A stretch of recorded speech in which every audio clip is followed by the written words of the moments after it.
Bom, aviso que não vou falar de paixão propriamente dita, mas vou mais fazer um discurso apaixonado, eu acho. Bom, eu gostaria, antes de mais nada, de agradecer aos organizadores do evento pela oportunidade de estar aqui e poder, por meio desta fala, manifestar minha imensa admiração, tanto pelo trabalho desenvolvido pela professora Diana ao longo de sua carreira como docente, pesquisadora e orientadora, entre tantas outras funções acadêmicas que não se absteve de assumir quando se mostrava necessário, quanto pela sua conduta pessoal.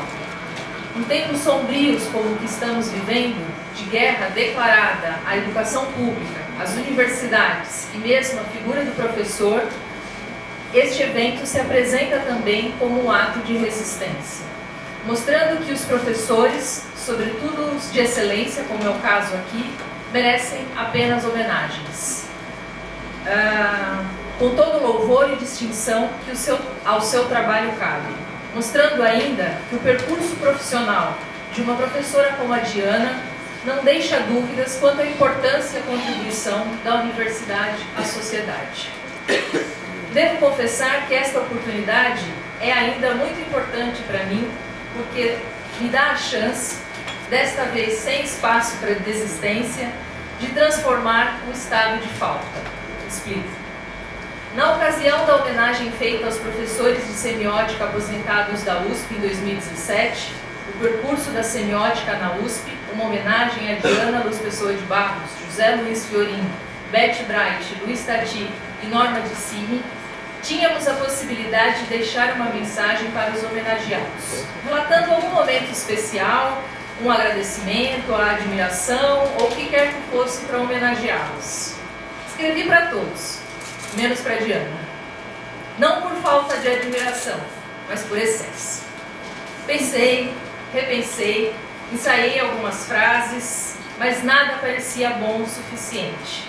Nada parecia dar conta do sentimento de reverência que ela desperta.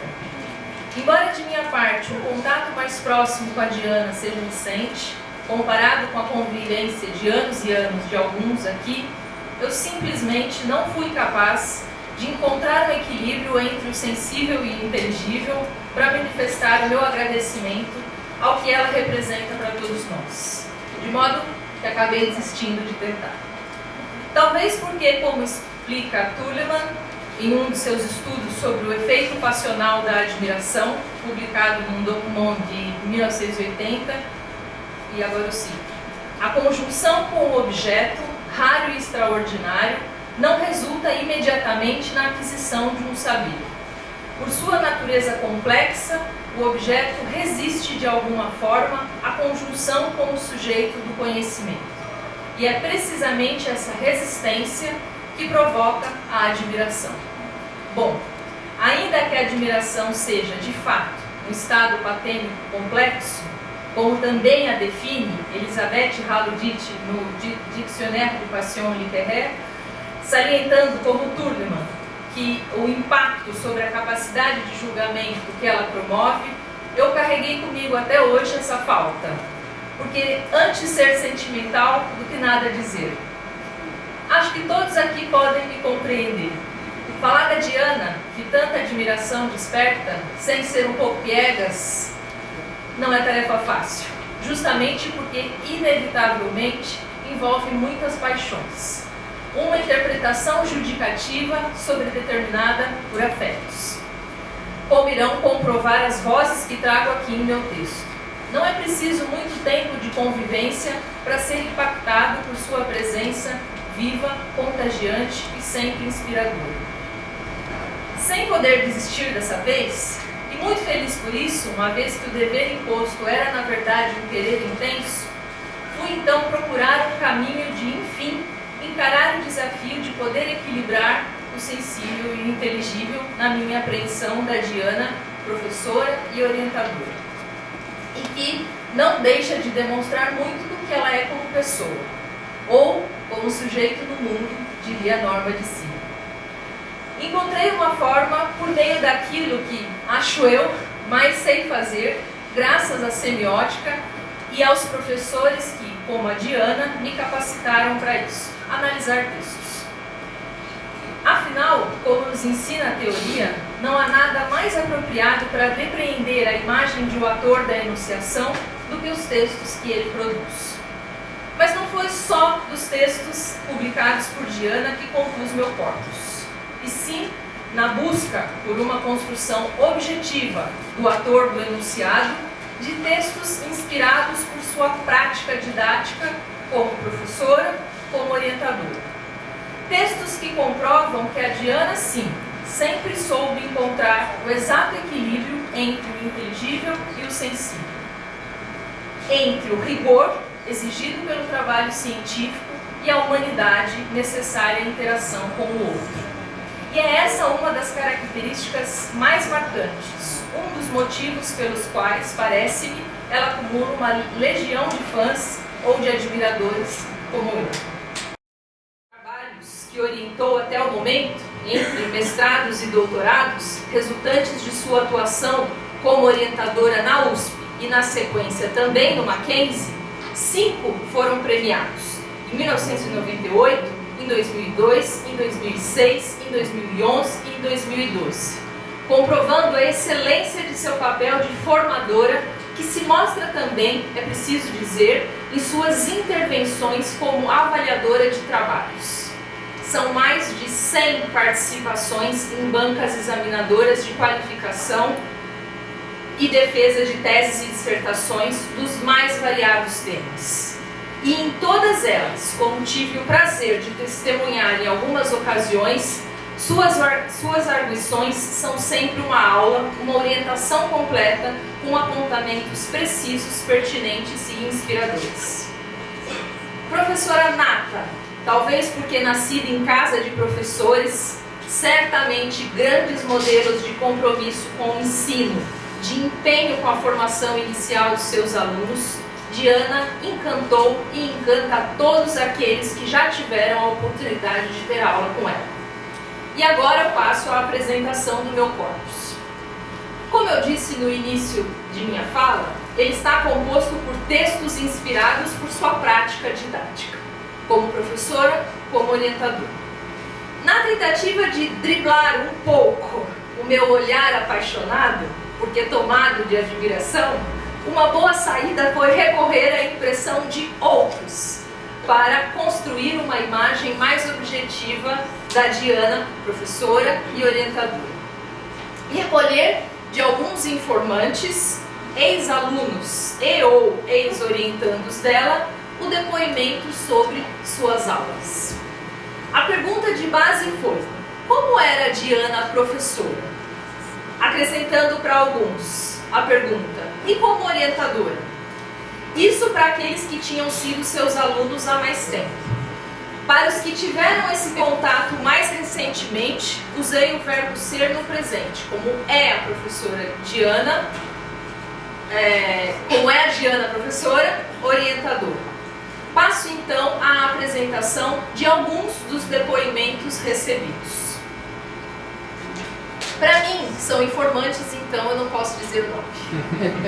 Para mim, a principal característica da Diana é a atitude afetuosa, até maternal, que ela imprime em tudo o que faz. Essa atitude transparecia nas aulas de semiótica na FEFELESH, quando ela decifrava as mais complicadas teorias com a ajuda de exemplos extraídos de vivências familiares bem próximas do cotidiano dos alunos. Manifestava-se também em sua atuação como orientadora de pesquisas, pela abertura ao diálogo, a disponibilidade em receber orientandos sempre cheios de dúvidas e carentes de atenção, na postura segura e confiante que transmitia aos alunos nesses momentos delicados de suas trajetórias acadêmicas. E também na exigência de responsabilidade e seriedade dos discípulos ao longo de todo o ciclo de suas pesquisas. O traço afetivo ainda está presente nos relacionamentos pessoais que a Diana constrói com colegas e alunos. Muitos passam a conviver com sua família e ganham acesso à sua própria casa, que se tornou o centro de famosas reuniões de trabalho ou de congraçamento. É assim que a Diana, com cuidado e carinho, mas também com firmeza, encanta os alunos, engaja-os na causa semiótica, apresenta-os aos círculos acadêmicos e lhes aponta os primeiros caminhos de atuação. Então, esse primeiro depoimento. O segundo.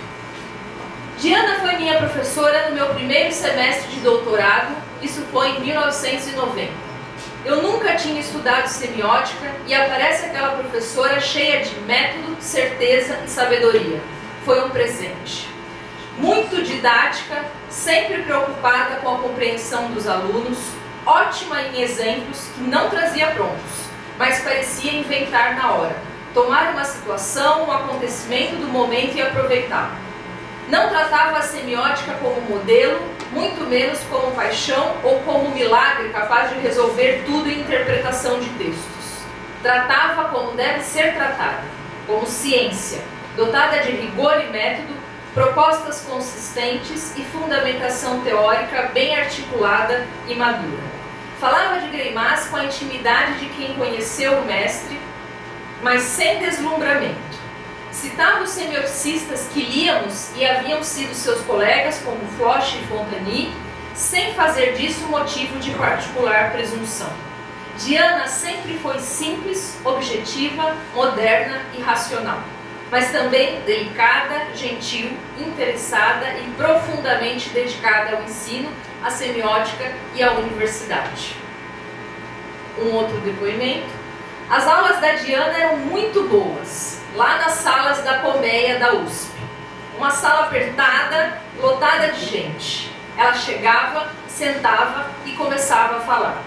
Preciso dizer que nesse momento do relato eu interrompi e perguntei: mas não eram chatas as aulas com uma professora que chegava, sentava e falava sem parar? E o informante, sem hesitação, sorriu e disse: não, é a Diana. Ela falava com entusiasmo e com a naturalidade de quem conhece a fundo o seu território. Distribuía o olhar a todos, sempre sorrindo e dando muitos exemplos com base em situações cotidianas da vida em casa, nos espaços da cidade. Sempre remetia ao contexto sócio-histórico, político, num discurso engajado e ao mesmo tempo alegre. A Diana era e é um dínamo, uma força irresistível. Saíamos todos embevecidos, empolgados, porque as aulas eram muito inspiradoras. A Diana, professora, isso já é um outro depoimento. A Diana, professora, é muito organizada na exposição de suas aulas, sempre teve um discurso muito didático e claro para ensinar a semiótica. Além disso, tem uma capacidade de síntese invejável. Já participei de vários debates em que ela organiza a fala de todos e chega a conclusões. Como orientadora, é bastante exigente com seus orientandos, mas sempre uma pessoa aberta a ouvir e a discutir as propostas deles, aceitando-as quando reconhece mérito e recusando-as com argumentação e explicação. Penúltimo depoimento. Diana é acolhedora e tem um olhar muito abrangente sobre o trabalho que orienta. Ela vê o lado acadêmico, mas também enxerga o lado humano, o que é uma combinação maravilhosa porque faz dela mestre em muitos aspectos.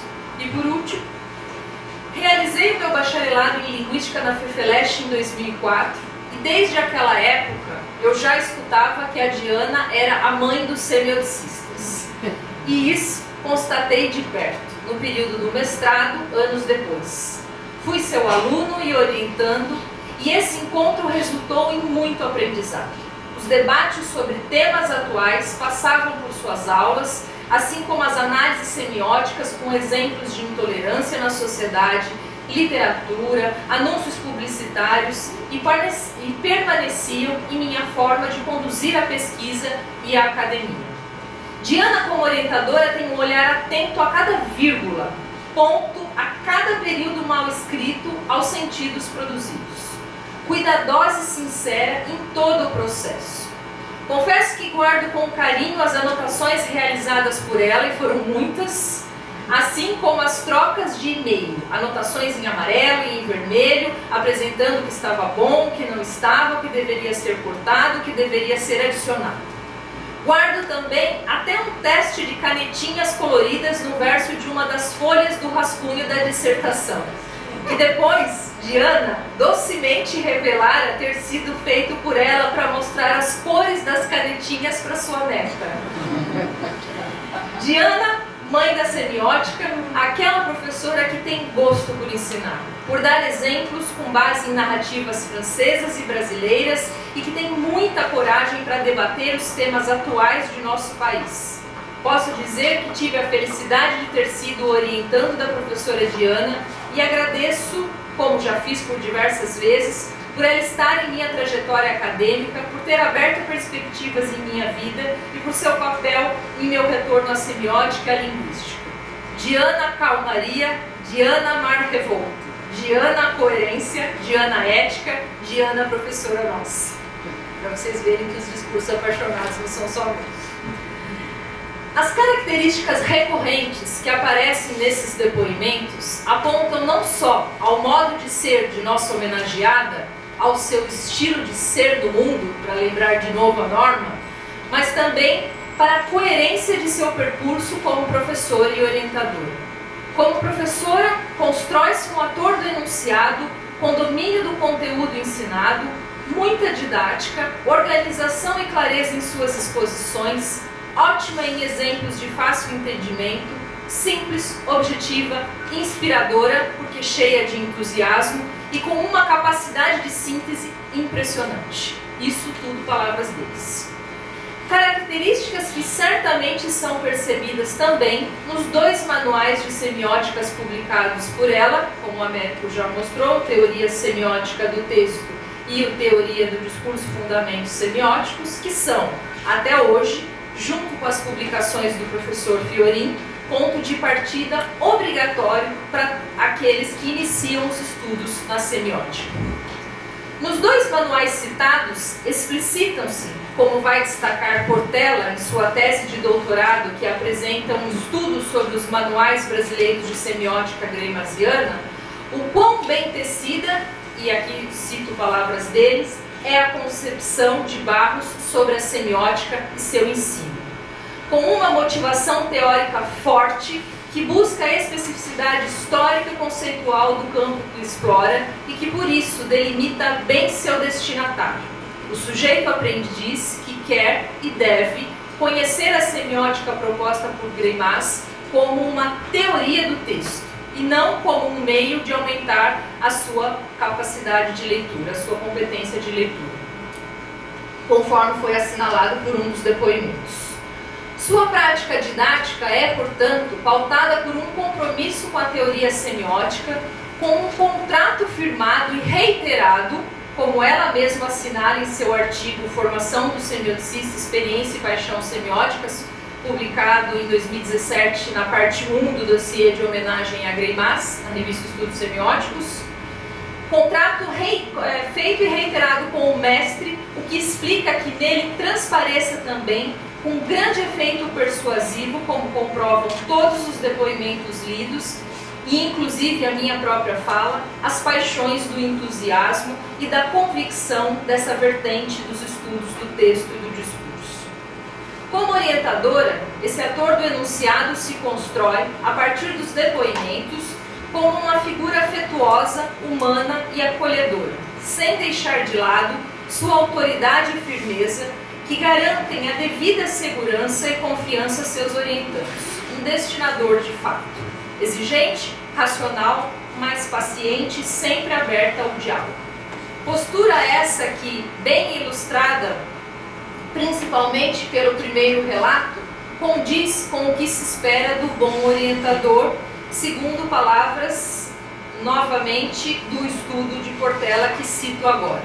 Ele vai dizer assim: do ponto de vista do enunciador do texto didático, na elaboração e execução de seus esquemas de programação e persuasão, cabe a ele suscitar ou neutralizar certos efeitos passionais, ao mesmo tempo que buscará, por exemplo, atenuar disposições patênico-somáticas como o tédio, a angústia, a ansiedade e também paixões como o medo do novo ou a inveja dos demais aprendizes.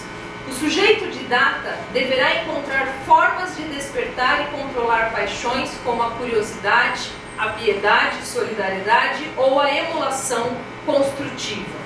O controle do diapasão passional na situação didática revela-se fundamental para a eficácia da formação a que quer submeter o aprendiz. Fecho aspas. Esse conjunto de traços que se propõe ao percurso, que se sobrepõe ao percurso profissional da Diana, aqui brevemente exposto, no qual foi enfatizado sobretudo suas atividades docentes, não deixa dúvida quanto ao compromisso e à dedicação, no fundo a paixão, à missão de ensinar, de formar. Trata-se, portanto, de um ator do enunciado que faz do dever ético da profissão um querer apaixonado. Dotado de farta competência modal, porque sujeito que sabe e pode fazer e o faz com êxito. Mantendo em constante diálogo, ao longo de sua performance, o estado de coisas e os estados de alma, ou seja, uma performance de formação do semioticista na qual dialogam experiência e paixão semióticas. Para terminar, gostaria ainda de chamar a atenção para mais um aspecto de seu compromisso com o ensino e a divulgação da semiótica.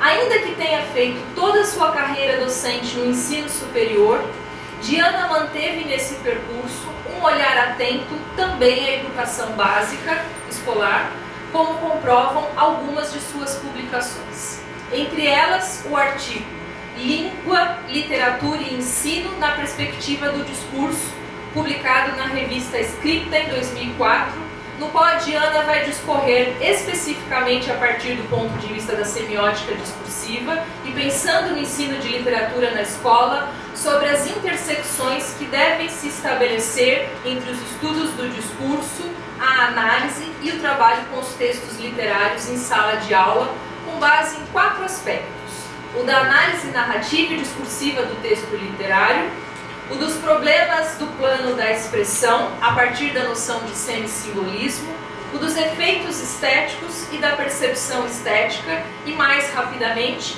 o das relações entre o texto literário e o contexto.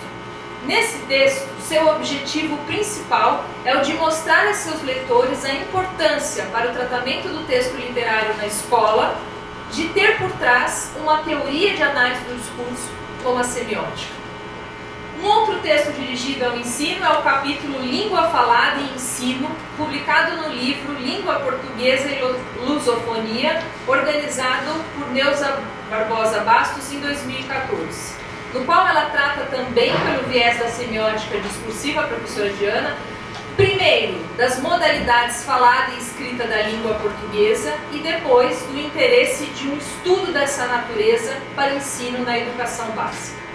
O texto está organizado em 4 partes centrais, sendo que, num primeiro momento, ela discute as diferenças entre fala e escrita, principalmente das posições intermediárias que podem ser encontradas entre texto falado e texto escrito. No segundo tópico, discorre sobre o modo como a língua falada é tratada e normatizada nas gramáticas do português. Em terceiro, ela examina, a partir da caracterização da fala e da escrita ideais, os efeitos de sentido da oralidade nos discursos, os procedimentos que produzem esses efeitos em textos diversos, escritos, visuais, gestuais e outros, bem como o papel desses recursos entre as estratégias de persuasão utilizadas pelo destinador do discurso para manipular seu destinatário.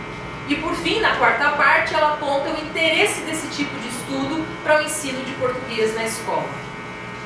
Há ainda um outro capítulo intitulado Intolerância e Ensino, publicado em 2016, numa outra coletânea também chamada Língua Portuguesa e Lusofonia, mas dessa vez com o subtítulo História, Cultura e Sociedade, organizada também pela professora Neuza Barbosa Bastos, e nesse texto a Diana vai insistir sobre a importância do conhecimento em relação à intolerância na e da linguagem, para que sejam abertos e percorridos alguns caminhos que na escola levem à aceitação social da diferença, levem tanto à aceitação social da diferença quanto à inclusão do diferente. Para isso, ela então apresenta os estudos sobre a intolerância linguística e discursiva, para em seguida enfatizar o papel da escola na eliminação da intolerância na sociedade.